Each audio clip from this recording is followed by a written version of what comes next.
तो भूगोल को इंग्लिश में कहते हैं जियोग्राफी। जियोग्राफी दो शब्द से मिलकर बना हुआ है, एक जियो एक ग्राफी। जियो का मतलब होता है पृथ्वी और ग्राफी का मतलब होता है अध्ययन करना, मतलब पृथ्वी का अध्ययन करना। इसका मतलब study of the earth is called geography. ठीक है। तो और यही नहीं है कि अगर हम पृथ्वी का अध्ययन करते हैं तो सिर्फ इसमें पृथ्वी का अध्ययन ही जानते हैं, नहीं। पृथ्वी के अध्ययन पे हम पृथ्वी की भूपर्पटी या जिसपे हम रहते हैं उसका अध्ययन करते हैं, पृथ्वी के आंतरिक इंटरनल स्ट्रक्चर उसका अध्ययन करते हैं, और पृथ्वी के बाहरी वायुमंडल उसका अध्ययन करते हैं, जिसे कहते हैं आउटर एटमॉस्फेयर। ठीक है। तो आज हम पहले पढ़ते हैं, भारत का परिचय जानेंगे, लेकिन उससे पहले जान लेते हैं द्वीप महाद्वीप ये कहते किसे हैं। ठीक है। तो आइए समझते हैं थोड़ा सा। द्वीप उसे कहते हैं मतलब कि स्थल, पृथ्वी या जमीन का वह स्थान जो चारों तरफ से पानी से घिरा हो, वो द्वीप कहलाता है। और वो छोटा छोटा भाग होता है। ठीक है। और बड़े से बड़ा भाग, बड़े से बड़ा जमीन का वह भाग जो चारों तरफ से पानी से घिरा हो, वो क्या कहलाएगा? महाद्वीप कहलाएगा। ठीक है। उसके बारे में थोड़ा लिख लेते हैं। द्वीप किसे कहते हैं?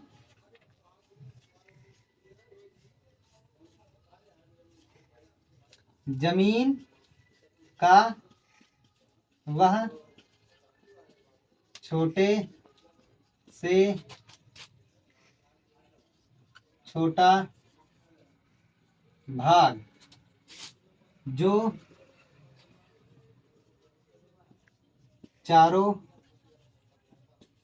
ओर से जल से घिरा हो,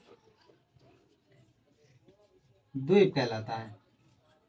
ठीक, द्वीप कहलाता है। और यहीं पर महाद्वीप जमीन का वह बड़ा से बड़ा भाग, कौन? बड़ा से बड़ा भाग जो जल से घिरा हो, क्या कहलाएगा? महाद्वीप कहलाएगा। ठीक है। तो आइए जानते हैं हमारी पृथ्वी पर कितने महाद्वीप हैं। हमारी पृथ्वी पर 7 महाद्वीप हैं, 7। ठीक है। कौन कौन से? एशिया, अफ्रीका, उत्तरी अमेरिका, दक्षिणी अमेरिका, ठीक, और यूरोप, अंटार्कटिका, नहीं, हाँ अंटार्कटिका और ऑस्ट्रेलिया। ठीक, इतने महाद्वीप हैं। तो हमारी पृथ्वी पर 7 महाद्वीप हैं। सबसे बड़ा महाद्वीप कौन सा है?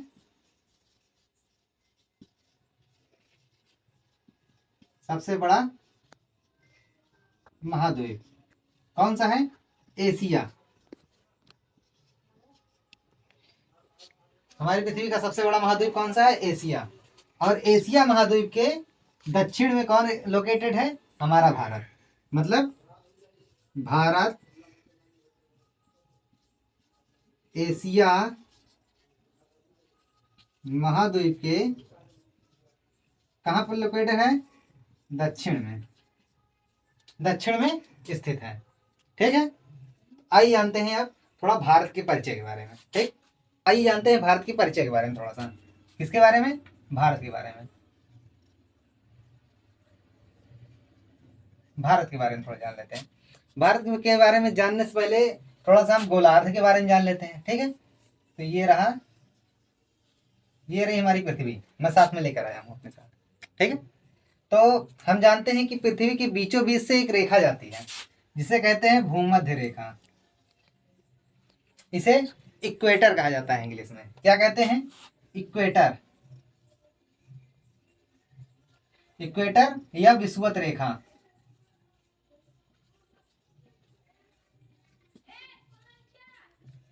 विषुवत रेखा। ठीक है। तो आइए जानते हैं थोड़ा सा ये है क्या। इक्वेटर ये पृथ्वी पर कहीं दिखाई नहीं देती है, ये एक काल्पनिक रेखा है। ठीक है। ये पृथ्वी पर किसी कोने में या कहीं पर दिखाई नहीं देती। ये पृथ्वी को 2 बराबर भागों में बांटती है। कौन से? एक उत्तरी, एक दक्षिणी। ठीक है। तो पृथ्वी के बीचों बीच से भूमध्य रेखा जाती है जिसे हम विषुवत रेखा भी कहते हैं। यह पृथ्वी को 2 बराबर भागों में बांटती है। इसका ऊपरी भाग क्या कहलाता है? उत्तरी गोलार्ध, और इसका निचली गोलार्ध क्या कहलाता है? दक्षिणी गोलार्ध। ठीक है। और यह लेटी हुई रेखा होती है। और इसी के बीचों बीच से एक रेखा और जाती है, जो खड़ी रेखा होती है ऐसे, जिसे हम देशांतर रेखा कहते हैं। ठीक है, जिसे हम देशांतर रेखा कहते हैं। एक चीज और समझ लेते हैं थोड़ा सा, इसे बाद में खींचते हैं। अभी हमारा भारत देश यहाँ लोकेटेड है, एशिया महाद्वीप के दक्षिण में। ठीक, तो यानी कि हमारा क्या कहते हैं, हमारी भारत देश कहाँ लोकेटेड है? भूमध्य रेखा के उत्तर में। ठीक है, भूमध्य रेखा के उत्तर में, और एशिया महाद्वीप के दक्षिण में। इधर एशिया महाद्वीप है, तो इधर का मतलब इधर से जितना भी इधर जाते जाएंगे हम दक्षिण की ओर जाते जाएंगे, तो इसीलिए इसे कहते हैं दक्षिण की ओर। तो इसलिए हमारा भारत देश कहाँ एशिया महाद्वीप के दक्षिण में स्थित है और भूमध्य रेखा के उत्तर में स्थित है। और यहीं से बीचों बीच से एक रेखा और जाती है जिसे हम कहते हैं देशांतर रेखा, देशों का अंतर जो बताती है, देशांतर। ठीक है, चलिए इसे जान लेते हैं थोड़ा सा। देशांतर रेखा, इसे GMT भी कहा जाता है, ग्रीनविच मेन टाइम। ठीक है, यह भी पृथ्वी को दो बराबर भागों में बांटती है, एक पूर्वी भाग और दूसरा पश्चिमी भाग। यह भी पृथ्वी को दो बराबर भागों में बांटती है, एक पूर्वी भाग में बांट देती है और एक पश्चिमी भाग में बांट देती है। ठीक है, तो अब अगर कहा जाए कि भैया जी अक्षांश, अक्षांश के आधार पर अगर पूछा जाए, इसे अक्षांश भी कहा जाता है। ठीक है, अक्षांश। अगर कहा जाए कि अक्षांश के आधार पर हमारा भारत देश कहाँ लोकेटेड है, तो उत्तर में लोकेटेड है। ठीक है, और कहा जाए देशांतर के आधार पर कहाँ लोकेटेड है भारत, तो पूर्वी दिशा में लोकेटेड है, क्योंकि ये देशांतर रेखा है। ठीक है, GMT या देशांतर। ठीक, तो देशांतर रेखा के पूर्व में स्थित है। और अगर कहा जाए कि अक्षांश और देशांतर दोनों के आधार पे बताओ, तो कहाँ पे स्थित है? हमारा भारत पूर्वोत्तर में स्थित है। क्या कहेंगे? तब कहेंगे इसे पूर्वोत्तर। तब क्या कहेंगे? हमारा देश कहाँ पर स्थित है? पूर्वोत्तर में स्थित है। भारत के एरिया के, कि भारत का क्षेत्रफल कितना है, तो भारत का क्षेत्रफल, भारत का क्षेत्रफल कितना है? तो भारत का क्षेत्रफल है 32,87,263 वर्ग किलोमीटर। वर्ग किलोमीटर। ठीक है, हमेशा वर्ग किलोमीटर में लिखेंगे, याद रखिएगा। ठीक है, भारत का क्षेत्रफल 32,87,000 वर्ग किलोमीटर। अगर पूछ लिया जाए मिलियन में कितना है, तो ये क्या कहोगे आप? मिलियन में कहोगे ये कि 3.2 मिलियन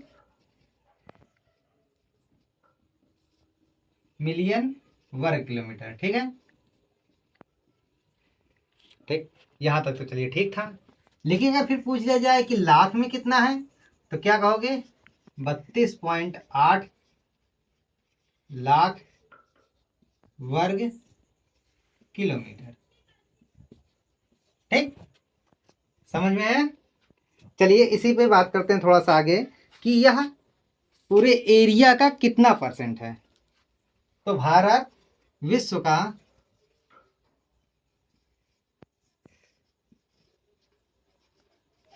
विश्व का 2.4% है। भारत का एरिया जो है विश्व का 2.4% है। ठीक है, और अगर पूछ लेते हैं कि हाँ एरिया के हिसाब से भारत कौन किस स्थान पर आता है, तो 7वें स्थान पर आता है। एरिया के हिसाब से भारत किस स्थान पे आता है? 7वें स्थान पे आता है।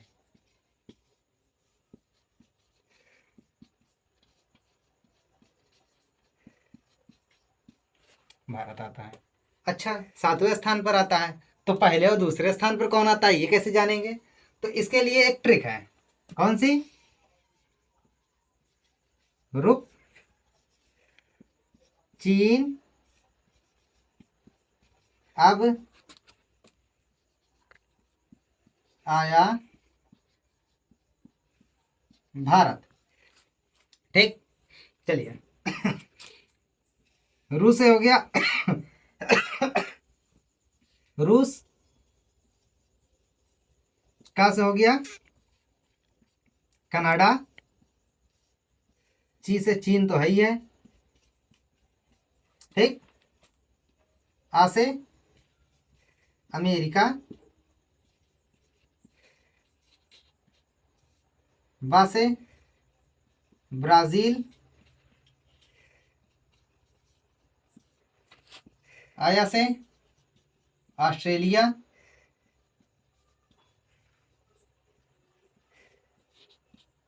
और ये आखिरी में हमारा भारत, ठीक। समझ में आया। और अगर पूछा जाए कि आठवां सबसे बड़ा देश कौन सा है, आठवां सबसे बड़ा देश कौन सा है, अर्जेंटीना,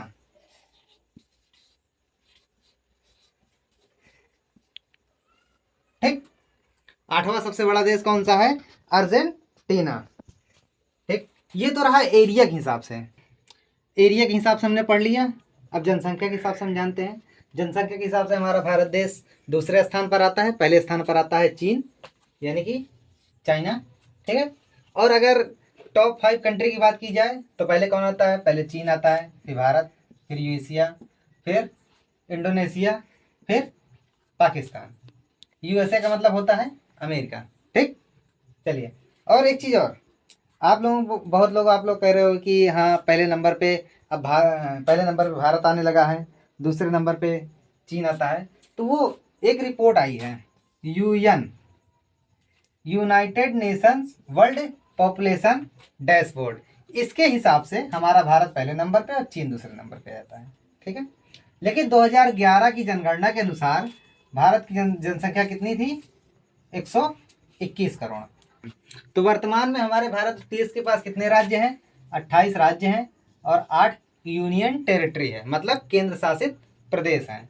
लेकिन ये तो वर्तमान में है, इससे पहले हमारे भारत देश के पास 29 राज्य और 7 केंद्र शासित प्रदेश हुआ करते थे। लेकिन एक परिवर्तन किया गया, कब, 31 अक्टूबर 2019 को, 31 अक्टूबर 2019 को एक परिवर्तन किया गया, कहाँ पर, जम्मू कश्मीर के साथ, जम्मू कश्मीर के साथ। जम्मू कश्मीर एक राज्य हुआ करता था, यहाँ के बहुत पहले मतलब राजा हरि सिंह हुआ करते थे। इन्होंने फैसला किया था कि हम अलग राज्य, एक अलग देश बनाएंगे, उसकी अलग नागरिकता होगी, उसका अलग संविधान होगा। लेकिन तो ये चीज़ अंग्रेज कहकर भी गए थे कि हाँ जिसको जो अपना राज्य बनाना हो, अपना देश बनाना हो, वो बना सकता है, इसके लिए वो स्वतंत्र है। तो इसलिए जम्मू कश्मीर के राजा हरि सिंह जो थे वो अपना एक अलग देश बनाना चाहते थे। तो उन्होंने कहा कि हम भारत में विलय नहीं होंगे। तो इसकी वजह से उन्होंने एक मतलब भारत में विलय ना करके एक पूरा देश बना लिया था, ठीक है। तो कुछ दिन बाद पाकिस्तान वालों ने, यहाँ पर हम समझते हैं ये पूरा जम्मू कश्मीर का एरिया है, ठीक है, ये तो पाकिस्तान वालों ने इधर से कब्जा कर लिया इस पे, इतना ही दिया, हथिया लिया था, ठीक है। तो इसी को कहा जाता है आज हम पाक, POK, मतलब पाकिस्तान ऑक्यूपाइड कश्मीर, ठीक है। और यहीं पे जो रेखा जो हमारे, जहाँ पे हमारे भारत देश के सैनिक रहते हैं, इसी को कहा जाता है LOC, लाइन ऑफ कंट्रोल, ठीक है। चलिए उसके बारे में बाद में पढ़ेंगे, पहले इसके बारे में जान लेते हैं। तो जम्मू कश्मीर को 2 यूनियन टेरिटरी में बांट दिया गया। पहला बना कौन सा, लद्दाख, यह जो है एरिया में सबसे बड़ा यूनियन टेरिटरी था। और दूसरा बना जम्मू कश्मीर, ठीक। इसके पास कोई विधानसभा नहीं थी, बल्कि इसके पास विधानसभा दी गई, ठीक। तो इसकी वजह से हमारे पास कितने हो गए, 29 राज्य हो गए, 28 राज्य हो गए और 7 यूनियन टेरिटरी थे, वो बढ़ करके कितने हो गए, 9, ठीक। 7 यूनियन टेरिटरी बढ़ करके 9 हो गए, ठीक। लेकिन एक परिवर्तन फिर किया गया, कब, 26 जनवरी 2020 में।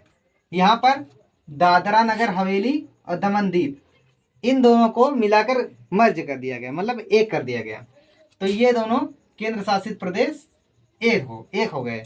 तो हमारे 26 जनवरी 2020 को दादरा नगर हवेली और दमन दीव दोनों को मिलाकर एक कर दिया गया, जिसकी वजह से हमारे पास 28 राज्य और 8 केंद्र शासित प्रदेश हो गए। ठीक है, तो अब जान लेते हैं थोड़ा सा हम भारत देश के आइए नक्शे के बारे में जान लेते हैं। ठीक है, तो इधर हम जानते हैं कि इसे हम मान लेते हैं उत्तर, इसे दक्षिण, इसे पश्चिम और इसे पूर्व। ठीक है, तो और एक चीज और, इधर है अरब सागर, इधर है BOB। BOB का मतलब बैंक ऑफ बड़ौदा नहीं, BOB का मतलब है बंगाल की खाड़ी। ठीक है, और इधर है हिंद महासागर। एक चीज और, अरब सागर, बंगाल की खाड़ी और हिंद महासागर, जहां तीनों मिलते हैं, तीनों ये जहां पे मिलते हैं उसे कहा जाता है कन्याकुमारी, तमिलनाडु का कन्याकुमारी। ठीक है, और एक चीज, अरब सागर, बंगाल की खाड़ी, हिंद महासागर, ये दोनों जो है, ये अरब सागर और बंगाल की खाड़ी, ये दोनों हिंद महासागर के ही भाग हैं। एक चीज और, यहाँ पर है कच्छ की खाड़ी, कच्छ की खाड़ी,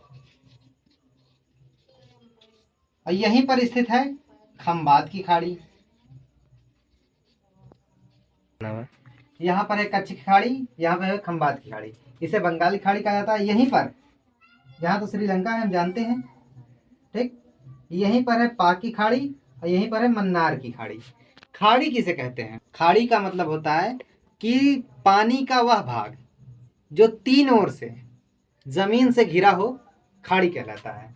देखिए यहाँ पे दिख रहा है, ये सरकरी मतलब पतली सी जगह है, इसके इधर जमीन है, इधर जमीन है, इधर जमीन है, तीन तरफ जमीन है, इधर पानी भरा हुआ है, तो इसका मतलब ये क्या कहलाता है? खाड़ी।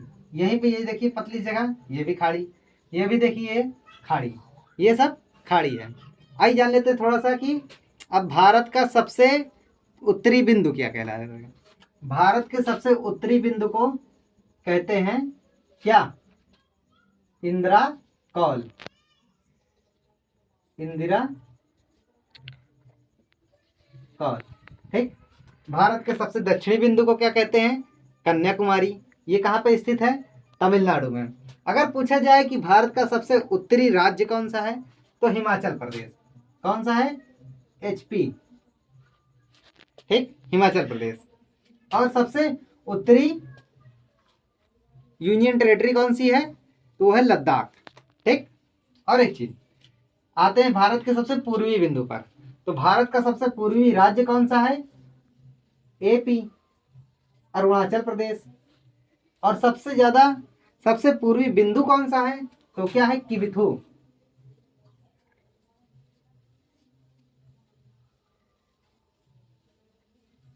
किबिथू। तो भारत के सबसे पूर्वी बिंदु को क्या कहते हैं? किबिथू। और भारत के सबसे पश्चिमी बिंदु को क्या कहा जाता है? गुहार माता। क्या कहा जाता है? गुहार माता। ये कहां पर स्थित है? गुजरात में।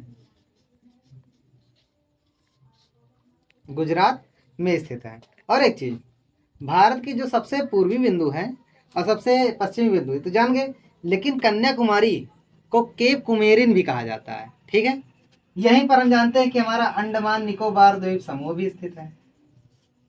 ठीक, यहीं पर हमारा अंडमान निकोबार द्वीप समूह भी स्थित है। तो अब इसके बारे में बहुत ज़्यादा नहीं पढ़ेंगे, बस इसके सबसे दक्षिणी बिंदु के बारे में जान लेते हैं अभी आज के लिए। तो आज का हमारा जो दक्षिणी बिंदु, भारत का अगर सबसे दक्षिणी बिंदु पूछा जाए जलीय स्थान पर भी, तो कौन सा कहलाएगा? इंदिरा पॉइंट, जो कहाँ पर स्थित है? ग्रेट निकोबार पर स्थित है। कहाँ है? ग्रेट निकोबार पर स्थित है। आज के लिए इतना ही काफ़ी।